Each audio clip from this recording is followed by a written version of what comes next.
તો હરપ્રસાદ શાસ્ત્રી જે છે એણે શું કીધું હતું? હરપ્રસાદ શાસ્ત્રીએ એવું કીધું હતું કે બ્રાહ્મણોના બળવાના કારણે જે છે એ એનું પતન થયું હતું. એચ.સી. રાયચૌધરીએ શું કીધું હતું? એચ.સી. રાયચૌધરીએ એવું કીધું હતું કે અશોકની શાંતિવાદી નીતિ જે છે ને એના કારણે એનું પતન થયું હતું. રોમિલા થાપડે શું કીધું હતું? તો રોમિલા થાપડ જે છે એણે એવું કીધું હતું કે વહીવટી તંત્રના અતિ કેન્દ્રીયકરણના કારણે, એડમિનિસ્ટ્રેશન જે છે એ હાઈલી સેન્ટ્રલાઇઝ્ડ હતું એના કારણે. અને ડી.ડી. કોસંબીએ શું કીધું હતું? ડી.ડી. કોસંબીએ એવું કીધું હતું કે મૌર્ય અર્થતંત્રની કટોકટીના કારણે જે છે એ પતન થયું હતું. તો આવું અલગ અલગ લોકોએ અલગ અલગ વાત કીધેલી હતી.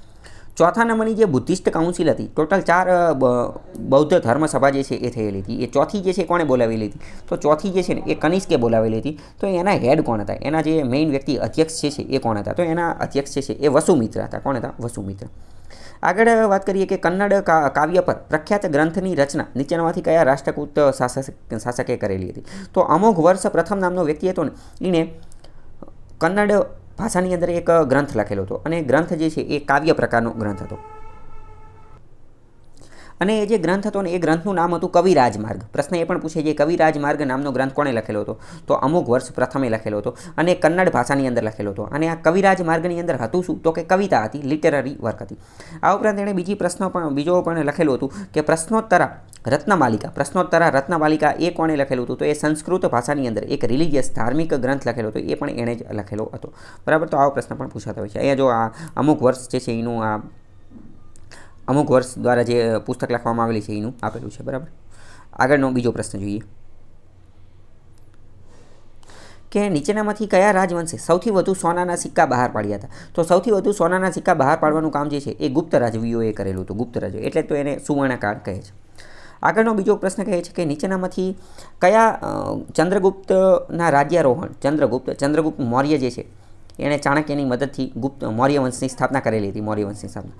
તો આના બાબતે ડિટેલમાં વિગતવાર માહિતી કયા ગ્રંથની અંદર આપેલી છે? તો આના વિશે વિગતવાર માહિતી જે છે એ મુદ્રા રાક્ષસની અંદર આપેલી છે. મુદ્રા રાક્ષસ નામનો જે ગ્રંથ જે છે એના અંદર ડિટેલમાં વિગતવાર રીતે એ બધી માહિતી આપેલી છે કે ભાઈ આ ચંદ્રગુપ્ત જે છે એણે મૌર્ય વંશની સ્થાપના કઈ રીતે કરી. અને આ જે મુદ્રા રાક્ષસ નામની પુસ્તક જે છે એ વિશાખા દત્ત નામના વ્યક્તિએ લખેલી છે. વિશાખા દત્ત નામની. અને મુદ્રા રાક્ષસ શું છે?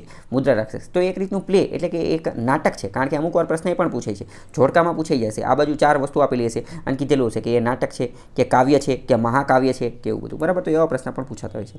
આ જો મુદ્રા રાક્ષસ જે છે એની અંદર આપેલું છે. કોણે લખેલું છે? તો કે વિશાખા દત્તે લખેલું છે. આગળનો બીજો પ્રશ્ન જોઈએ કે ભારત અને રોમ વચ્ચેના વેપાર પર લખાતા કોણે રોમન ધનના નિર્ગમન અંગે કટુતાપૂર્વક ઉલ્લેખ કરેલો છે? આ આખી વસ્તુ શું કહેવા માંગે છે? તો કે એ ભારત અને રોમની વચ્ચે જે છે એ વેપાર થતો હતો. તો વેપારના બારામાં એવું કહેવામાં આવે છે કે ડ્રેન ઓફ રોમન વેલ્થ એટલે કે ભારત અને રોમની વચ્ચે વેપાર થતો હતો તો એના બારામાં એવું કહેવા માંગે છે કે રોમનો ખજાનો જે છે ને એ ખાલી થઈ ગયો હતો. રોમનો ખજાનો જે છે ને એ ડ્રેન થઈ ગયો હતો, એકદમ ખાલી થઈ ગયો હતો. રોમની જે સોનું ચાંદી જે પ્રેસિયસ મેટલ કિંમતી ધાતુઓ હતી ને એ બધી ત્યાંથી ખાલી થઈ અને ભારતની અંદર આવી જતી હતી. એક રીતે દરિયા જેવી વસ્તુ કે ત્યાંથી તણાઈ અને ક્યાં આવી જતી હતી? ભારતની અંદર આવી જતી હતી. તો આવી વસ્તુ કોણે કીધું હતું? તો આવી વસ્તુ જે છે એ પ્લિનીએ કીધેલી હતી. પ્લિની નામનો જે વ્યક્તિ હતો.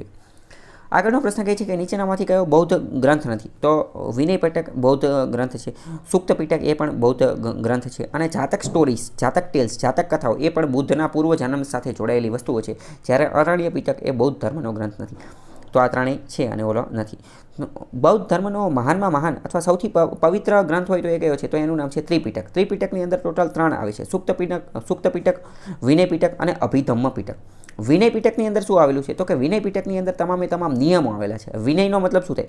વિનયનો મતલબ શું થાય કે આજ્ઞાંકિત રીતે અથવા વ્યવસ્થિત વિનય રાખવો સારી રીતે. તો વિનયની અંદર શું આવેલું છે? બધા નિયમો, સંઘના નિયમો કે સંઘની અંદર તમારે એન્ટ્રી લઈ લીધી. એન્ટ્રી લેવા માટે પહેલાં તો શું કરવાનું? અથવા સંઘની અંદર ગયા, અંદર એન્ટ્રી લીધા પછી શું કરવાનું? ક્યારે ઉઠવાનું, ક્યારે કામ કરવાનું, કેવી રીતે, એના બધા નિયમો જે છે એ વિનય પિટકની અંદર આપેલા છે. પછી સુક્ત પિટક, વિનય પિટક અને અભિધમ્મ પિટક. જ્યારે જાતક કથાની અંદર શું કીધેલું છે? જાતક કથા વિશે એવું કહેવામાં આવે છે કે આમાં બુદ્ધના પૂર્વ જન્મની વાતો જે છે એ આપવામાં આવેલી છે. અને આ જાતક કથાઓ જે છે ને એની અંદર એક રીતે સ્ટોરીની રીતે બધી વસ્તુ આપવામાં આવી છે. સામાન્ય વ્યક્તિને સમજાય ને એવી રીતે સામાન્ય વ્યક્તિને મોરાલિટી, એથિકલ્સ અને નૈતિકતાના પાઠ ભણાવવા માટે જે છે એ સરળતાથી સમજી શકે એવી રીતે બધી વસ્તુ જે છે એ આપવામાં આવેલી છે. આગળ વાત કરીએ કે અર્થશાસ્ત્રની અંદર સપ્તાંગ નામનો કોની માટે વપરાયેલું છે? તો સપ્તાંગ સિદ્ધાંત જે છે, સપ્તાંગ સિદ્ધાંત એ અર્થશાસ્ત્રની અંદર ચાણક્ય દ્વારા આપવામાં આવ્યું છે. ચાણક્યનું જે પુસ્તક જે છે અર્થશાસ્ત્ર, એની અંદર એણે સપ્તાંગ સિદ્ધાંતનો ઉપયોગ કરેલો છે. અને સપ્તાંગ સિદ્ધાંત જે છે એ રાજાના 7 અંગ વિશે વાત કરેલું છે. રાજાના અથવા રાજ્યના 7 અંગો જે છે એની માટે એણે સપ્તાંગ સિદ્ધાંત આપેલો છે.